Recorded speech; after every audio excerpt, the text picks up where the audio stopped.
வணக்கம் viewers, welcome to Yaazh Tamil kitchen. வெண்டைக்காங்கடா கிச்சனில் நாங்கள் வெஜிடேரியன் கட்லெட் எப்படி செய்கிறேன்னு தான் நாங்கள் செய்து காட்ட போகிறோம். வாங்க அதை எப்படி செய்கிறேன்னு சொல்லி பார்க்கலாம். சமையலுக்கு போக முன்னாடி எங்களை சேனலுக்கு புதியவர்கள் எங்களை சேனலை சப்ஸ்கிரைப் பண்ணிக்கொள்ளுங்க. அதே நேரம் பக்கத்தில் இருக்கிற பெல் ஐக்கானையும் கிளிக் பண்ணி ஆல் என்ற ஆப்ஷனில் வைங்க. அப்போ தான் நாங்கள் போடுற வீடியோக்கள் நோட்டிஃபிகேஷன் உங்களுக்கு உடனே வந்து சேரும். சரி, வாங்க இப்போ நாங்கள் தேவையான பொருட்கள் என்னென்னு சொல்லி நாங்கள் பார்த்துடலாம். இந்த வெஜிடேரியன் கட்லெட்டுக்கு என்னென்ன பொருள் தேவைன்னு பார்க்கலாம். இதில் 2 உருளைக்கிழங்கு, அதாவது மீடியம் சைஸில் 2 உருளைக்கிழங்கு எடுத்து அதை அவிச்சு மசிச்சு வச்சுருக்கிறேன். அதே நேரம் பெரிய வெங்காயமாக 2 வெங்காயம் எடுத்து அதை சின்ன சின்னதாக கட் பண்ணி வச்சுருக்கிறேன். பார்த்திங்கன்னா தெரியும், இவ்வளோ சின்னதாக கட் பண்ணி வச்சுக்கொண்டு இது மாதிரி கட் பண்ணி வச்சுக்கிறேன். அதே மாதிரி ஒரு 10 பச்சை மிளகாய், இது வந்து ஆப்ஷனல். விருப்பமானாக்கள் நீங்கள் உரைப்பாக சாப்பிட்றாக்கள் பச்சை மிளகாய் சேர்த்துக்கொள்ளலாம். விருப்பம் இல்லாதவங்க இதை நீங்கள் தவிர்த்து கொள்ள முடியும். அதே நேரம் கொஞ்சம் மஞ்சத்தூள் எடுத்து வச்சுருக்கிறேன். கரம் மசாலா 1 டீஸ்பூன் அளவுக்கு எடுத்து வச்சுருக்கிறேன். இதில் பூண்டு சின்ன சின்ன கட் பண்ணி எடுத்து வச்சுருக்கிறேன். பார்த்திங்கன்னா தெரியும், இதில் ஒரு 10 பல்லு பூண்டு. அதே நேரம் இதில் பச்சை பட்டாணி. எல்லாமே உங்களுக்கு எவ்வளவு செய்கிறதுக்கு உங்களுக்கு தேவையாக இருக்குதோ அந்த தேவையான அளவுக்கு அதுகளெல்லாம் நீங்கள் எடுத்துக்கொள்ளணும். இது வந்து ஒரு 1/4 கப் அளவுக்கு தான் பச்சை பட்டாணி எடுத்து வச்சுக்கிறேன். இதில் கேரட், 1 கேரட் எடுத்து அதை கட் பண்ணி வச்சுருக்கிறேன். 1 கப் அளவுக்கு இதில் இருக்குது. இதில் பீன்ஸ், இதுக்கும் 1 கப் அளவுக்கு இருக்குது. ஒரு 15 பீன்ஸ் எடுத்து சின்ன சின்ன கட் பண்ணி வச்சுருக்கிறேன். இதில் இன்னும் ஒரு முக்கியமான பொருள் நீங்கள் பார்த்திங்கன்னா லீக்ஸ். இது வந்து சின்ன சின்ன கட் பண்ணி எடுத்து வச்சுருக்கிறேன். 2 லீக்ஸ் எடுத்து சின்ன சின்ன கட் பண்ணி வச்சுருக்கிறேன். இது சில பேருக்கு இது ஆப்ஷனலாக இருக்கும். ஆனால் நாங்கள் வந்து இது கட்டாயம் இது பாவிக்கிற நாங்கள் நல்லா இருக்கும், நல்ல டேஸ்ட்டு கொடுக்கும். அதுக்காக இதில் வந்து நீங்கள் பார்த்திங்கன்னா இது பொரிச்சு எடுக்கிறதுக்குரிய ரஸ்க்கு தூள் இதில் இருக்குது. அதே நேரம் இதை வந்து வெஜிடேரியன் கட்லெட்ன்றதால நாங்கள் கோதுமை மாவு எடுத்து அதை நல்லா தண்ணியில் கரைச்சி வச்சுருக்கிறேன், திக்காக கரைச்சி வச்சுருக்கிறேன். இதில் துவச்சி தான் நாங்கள் இதை பொரிக்க போகிறோம். அடுத்தது பார்த்திங்கன்னா தேவையான பொருள் உப்பு, அது இங்கே தேவையான அளவுக்கு நாங்கள் பயன்படுத்திக்கொள்ளலாம். அதே நேரம் அடுத்தது குக்கிங் ஆயில், அதையும் நாங்கள் இதில் தேவையான அளவுக்கு பயன்படுத்திக்கொள்ளலாம். இவ்வளவு தான் இதுக்குரிய பொருட்கள். வாங்க இதை எப்படி செய்கிறேன்னு சொல்லி பார்க்கலாம். சரி, நாங்கள் இப்போ ஸ்டவ்வை ஆன் பண்ணிக்கொள்ளுவோம். கொஞ்சம் எண்ணெய் விடுவோம். ஒரு 1.5 டீஸ்பூன் அளவுக்கு எண்ணெய் விடுவோம். சரி, இப்போ எண்ணெய் சூடாகிட்டுது. நாங்கள் இதில் வெங்காயத்தை சேர்த்துக்கொள்ளலாம்.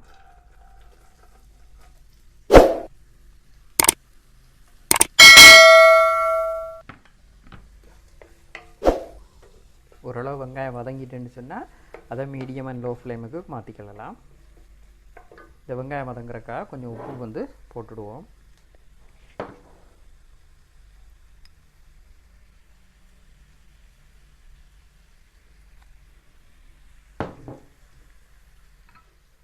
சரி, வெங்காயம் வதங்கி கொண்டிருக்கிற அதே நேரத்தில் நாங்கள் பச்சை மிளகாயை சேர்த்துடலாம்.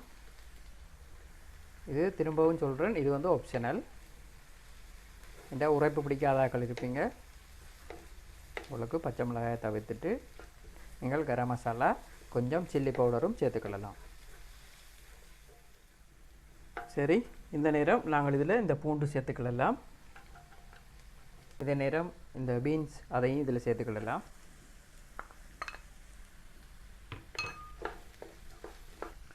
வெட்டி வச்சுக்கிற கேரட் அதையும் இதில் சேர்த்துக்கொள்ளலாம்.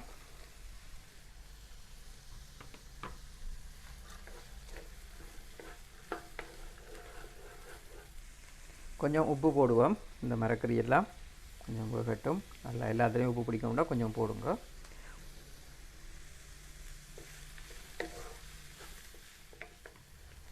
சரி, இதெல்லாம் வதங்கி கொண்டு இருக்குது. இந்த நேரம் நாங்கள் இந்த பச்சை பட்டாணி, இந்த க்ரீன் பீஸ் இதில் சேர்த்துடலாம். க்ரீன் பீஸும் வந்து ஆப்ஷனல், நீங்கள் விருப்பம்னா சேர்த்துக்கொள்ள முடியும். நாங்கள் இப்போ லீக்ஸை போடலாம்.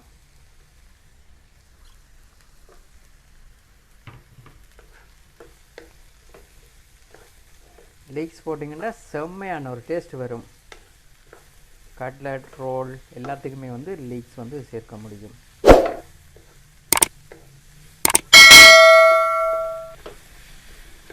லீக்ஸ் எல்லாம் ரொம்ப வதங்க தேவையில்லை. ஒரு அரைவாசி வதங்கினாலே அது போதும். இந்த நேரம் நாங்கள் இதில் எடுத்து வச்சிருக்கிற கரம் மசாலாவை இதில் சேர்த்துடுவோம். மஞ்சத்தூளும் இதில் சேர்த்துடுங்க.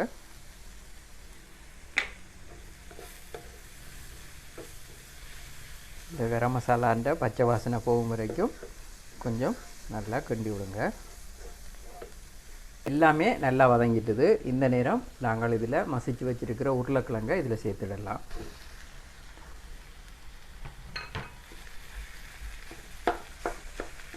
கொஞ்சம் உப்பு காணாது, கொஞ்சம் உப்பு போட்டுக்கிடலாம்.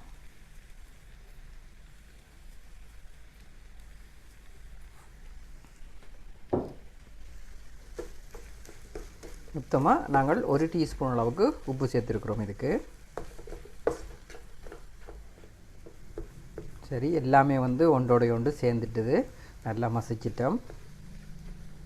இப்போ இந்த நேரம் நாங்கள் ஸ்டவ்வை வந்து ஆஃப் பண்ணிவிடுவோம்.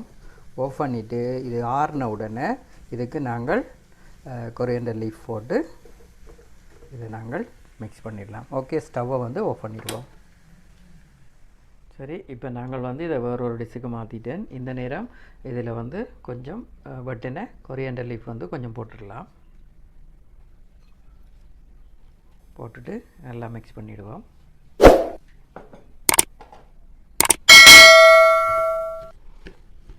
நல்லா சூடு ஆறிட்டுது. இனி நாங்கள் இதை வந்து உருண்டையாக பிடிச்சிக்கலாம், அல்லது என்ன டிசைனில் இருந்தாலும் நாங்கள் இதை செய்து எடுத்துக்கலாம். சரி, இப்போ வந்து நாங்கள் இதை தேவையான அளவுக்கு எடுத்து உருட்டிக்கொள்ளலாம்.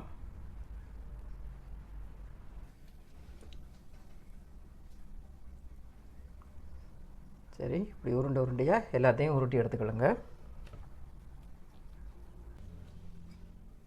சரி, இப்போ நாங்கள் கட்லெட் எல்லாம் உருட்டி எடுத்துட்டோம். கொஞ்சம் நீளமாகவும் பிடிச்சிக்கிறோம், கொஞ்சம் உருண்டையாகவும் பிடிச்சிருக்கிறோம். இதை வந்து நாங்கள் என்ன செய்ய போகிறோம், இப்போ மாவு வந்து கரைச்சி வச்சுருக்கிறேன். அதாவது கோதுமை மாவு வந்து கரைச்சி வச்சுருக்கிறேன். இந்த மாவில் துவச்சி எடுத்து இந்த ரஸ்க்கு தூளில் பிரட்டி பொரிச்சிட வேண்டியது தான்.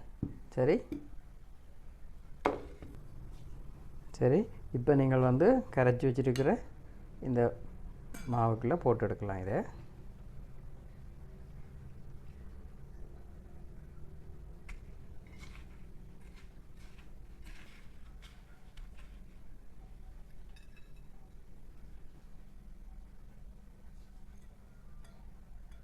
இதுபோல் எல்லாத்தையும் நாங்கள் செய்து எடுத்துக்கொள்வோம். சரி, இப்போ பார்த்திங்கன்னா எல்லா கட்லெட்டையுமே நாங்கள் மாவில் துவச்சி பட்டர் தூளில் வந்து, அதாவது ரஸ்க்கு தூளில் வந்து பிரட்டி இங்கே ரெடியாக வச்சுருக்கிறோம். இனி வந்து நாங்கள் எண்ணெயில் போட்டு இது எல்லாத்தையும் பொரிச்செடுக்க போகிறோம். ஸ்டவ்வை ஆன் பண்ணிவிடுவோம். சட்டி சூடாயினோன்னா கொஞ்சம் எண்ணெய் விட்டுடலாம் பொரிக்கக்கூடிய அளவுக்கு.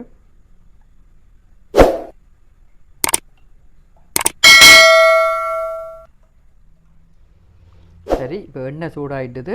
நாங்கள் இதை ஒன்றொண்டா போட்டு பொரிக்கலாம்.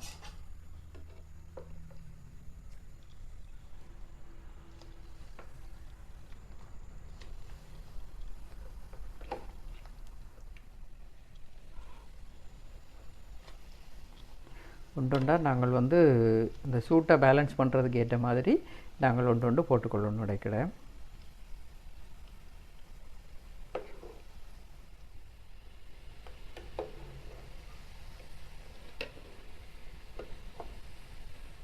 பொரிஞ்சதுகளை ஒன்றொண்டா எடுத்துக்கொள்ளுவோம்.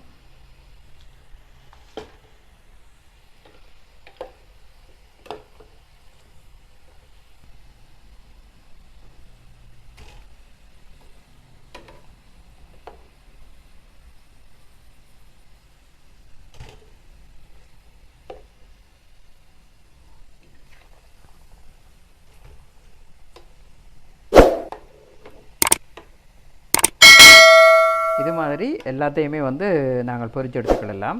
கருக விட்டுடக்கூடாது, நிதானமாக பக்கத்துலேயே நிற்கணும். எண்ணெய் சட்டிக்க விட்டுட்டு நம்ம வெளியில் போயிடக்கூடாது. இதே மாதிரி எண்ணெய் சட்டிக்க ஃபுல்லாக எண்ணெய்க்க போட்டும் இதை பொரிக்க முடியும். எண்ணெய் ஒரு கொஞ்சமாக விட்டுட்டு அதில் நாங்கள் அதாவது இந்த வெஜிடபிள் ரொட்டி செய்வோம், மரக்கறி ரொட்டி எப்படி நாங்கள் செய்வோமோ அதே மாதிரி அந்த கல்லில் போட்டும் எடுக்கலாம். அதாவது ரொட்டி கல்லில் போட்டு எடுக்கிற மாதிரி கூட இதை வந்து நாங்கள் செய்யலாம். சரி, இதுதான் நாங்கள் இன்றைக்கு செய்த கட்லட், வெஜிடபிள் கட்லட். எப்படி இருக்குன்னு பாருங்கள். உண்மையாகவே ரொம்ப அருமையாக வந்திருக்குது. இது எப்படி சாஃப்டாக இருக்குதா என்னன்னு சொல்லி பார்க்கலாம். வாவ், ரொம்ப அருமையாக ரொம்ப நைஸாக இருக்குது. இதை உடைச்சதை காட்டுறதுக்கு மனசு இல்லை, அப்படி வாயில் போட்டு தான் மனசாக இருக்குது. பாருங்கள் எப்படி இருக்குண்டு. உண்மையாகவே ரொம்ப அருமையாக வந்திருக்குது. இதுபோல் நீங்களும் செய்து பாருங்கள். எப்படி வருதுன்னு எங்களுக்கு கொமெண்டில் சொல்லுங்கள். இதுவரை நேரமும் எங்களோட காணொலியை பார்த்த உங்கள் அனைவருக்கும் எங்களது நன்றி. இது போன்ற இன்னும் ஒரு சிறந்த காணொலியில் சந்திக்கிறேன். நன்றி, வணக்கம். வாழ்க வளமுடன். மறக்காமல் எங்களோட சேனலில் புதியவர்கள் சப்ஸ்கிரைப் பண்ணிக்கிடுங்க. அந்த பெல் பட்டன் அதையும் கிளிக் பண்ணிடுங்க. நன்றி.